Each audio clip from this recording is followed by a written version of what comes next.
Hai guys, welcome back di channelnya Kak Sas. Salam kenal dari Kak Sas. Kak Sas seorang istri dan mama, dan Kak Sas juga bekerja sebagai seorang counselor di Amerika.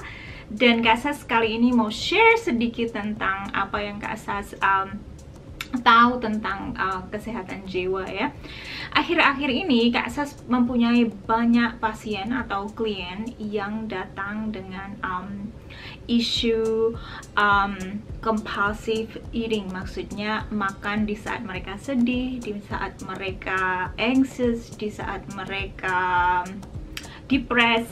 Jadi kayak emotion eating. Kalau mereka merasa nggak enak, nggak selesa, oh makan gitu. Jadi akhirnya itu kan akan menambah berat badan, dan di akhirnya akan juga mempengaruhi kesehatan badannya, jasmani, diabetes, dan juga jantung, dan macam-macam kesehatan badan. Nanti juga lututnya akan lemah karena akan harus mensupport berat badan yang berlebihan. Dan itu kebanyakan mereka mendapatkan rujukan dari dokter. Setelah mereka dari dokter, dirujukan kamu cari counseling karena itu penting. Dan biasanya mereka juga akan mendapatkan treatment seperti weight loss program ya, mungkin low carb diet atau mungkin keto diet dengan panduan dan pantauan dari klinik atau nutritionist atau dietitian ya. Itu nggak seenaknya saja, kecuali kalau orang masih weight programnya itu nggak berapa kilo gitu, mungkin bisa diri sendiri. Nah, pertemuan pertama assessment, biasanya Kak Sas tanya sejarah kehidupannya dan sejarah masa kecilnya. Saya tanya, setelah tanya background, simptom, dan macam-macam ya. Dan saya tanya, bagaimana hubunganmu dengan ibumu, bagaimana hubunganmu dengan ayahmu gitu. Dan kebanyakan pasien mereka akan mereka apa sih hubungannya ini rasa anxiety saya atau compulsive eating atau mereka nggak paham. Terus saya tanya, terus mereka akan bercerita dan mereka akan mengingat, oh ya, masa kecil ya, saya selalu mencari perhatian mama, tetapi mama selalu sibuk atau nggak pernah kasih perhatian. Mama saya selalu memberikan apa yang saya inginkan, kayak memberikan sandang, pangan, dan kalau semuanya itu sudah dipenuhi, tapi kebutuhan batinnya itu terbengkalai, tidak terpenuhi. Nah, itu yang paling penting. Kebutuhan batin itu yang paling pokok, penting. Of course, sandang, pangan itu penting banget, primary ya. Tetapi setelah itu, batin itu penting banget. Nah, ini kebanyakan mereka akan mengingat masa-masa lalu. Itu saya tanya pertanyaan, mereka akan langsung menangis. Karena apa? Itu sangat painful, sangat sakit, dan kebanyakan orang itu akan menenggelamkan, maksudnya ditutupi dengan makan, ditutupi dengan shopping, ditutupi dengan appearance, how they look, ditutupi dengan akademiknya bagus, kerjaan bagus. Kebanyakan juga mereka akan ada di top ladder mereka. Di sini itu karena kebutuhan emosi dari kecil, kebutuhan batin itu tidak terpenuhi, dia akan terbawa di saat mereka dewasa. Bagaimana mereka memenuhi kebutuhan batin itu. Dan mungkin di masa kecil mereka cara coping itu belajar bahwa makanan itu memberikan sesuatu yang kayak merasa bahagia, happiness, atau shopping memberikan happiness, tapi cuman sementara. Semua itu tidak memberikan apa yang mereka benar-benar haus di dalamnya atau lapar di dalamnya. Jadi ini untuk sementara.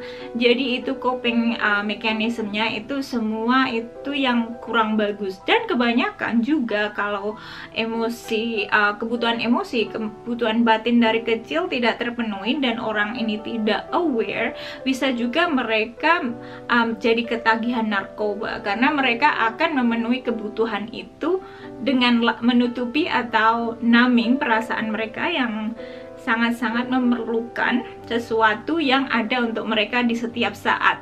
Karena waktu kecil itu mereka diabaikan secara emosi atau secara batin, jadi kebutuhan mereka itu tidak terpenuhi. Dan kenapa kakak bicara ini, saya mengangkat topik ini, saya ingin sekali memberikan pesan dan saran untuk mama-mama di luar sana yang masih mempunyai anak kecil ya, terutama umur dari lahir sampai 5 tahun lah, yang biasanya disarankan sampai 2 tahun lah, karena mereka di saat itu mereka belum verbal ya, mereka belum bisa bicara atau mengutarakan keinginan dan kebutuhan mereka. Di saat itu attachment itu, relasi itu sangat penting, dan itu adalah the foundation atau founding block untuk bagaimana mereka berrelasi dan bagaimana mereka menjalani kehidupan mereka di saat mereka dewasa gitu. Jadi itu penting banget di saat mereka bayi dan sampai balita, itu penting banget. Jadi kalau kalian mungkin merasa kalau oh, anakku aku belikan mainan yang bagus-bagus, baju yang bagus-bagus, makanan yang sehat-sehat, itu sudah cukup. Itu menurut saya sebagai seorang counselor, saya nggak setuju. Jadi meskipun sandang pangan rumah semuanya terpenuhi, tapi kalau kebutuhan emosi, kebutuhan batin itu tidak terpenuhi, maaf tadi baterainya habis, Kak Sas harus lanjutkan. Jadi kalau kebutuhan batin atau emosi itu tidak terpenuhi di saat anak ini menjadi dewasa, mereka akan tetap mencari hal-hal untuk memuaskan kehausan atau kelaparan emosi yang ada di dalam hati mereka ya. Dan mereka akan mencari jalan keluar yang negatif untuk memenuhi kebutuhan batin ini. Tetapi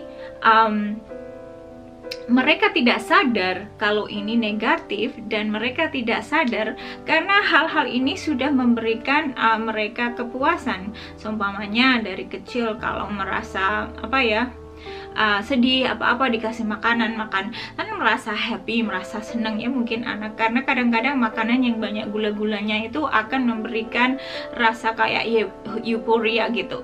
Terus setelah itu terjadi tahun bertahun, dan badannya dan otaknya itu akan mengingat bahwa hal itu adalah hal yang membahagiakan, yang menyenangkan, dan jadi keterusan gitu. Tapi kan nggak sehat untuk badan. Begitu juga dengan shopping, banyak yang jadi compulsive buyers itu karena untuk memenuhi kebutuhan batin atau emosi yang belum terpenuhi.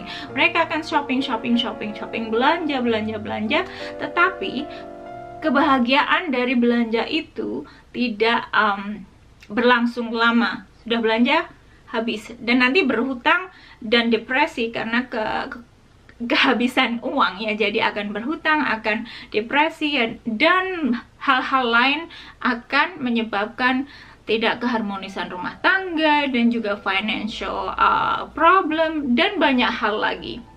Ini secara garis besar saja. Kalau kalian ada pertanyaan, ada hal yang spesifik, silahkan tanya. Nanti saya akan jawab. Ini Kak Sas tidak tidak mendiagnosis, tidak memberikan tidak. Sampai sini dulu, ini sharing dari Kak Sas hari ini. Sambil Kak Sas sudah ada pasien nongol di online. I will see you the next time. God bless you. Bye-bye. Kalau kalian suka video kayak gini, thumbs up dan subscribe. Kak Sas akan bikin video lagi, short video kayak gini untuk kalian. God bless you. Bye-bye.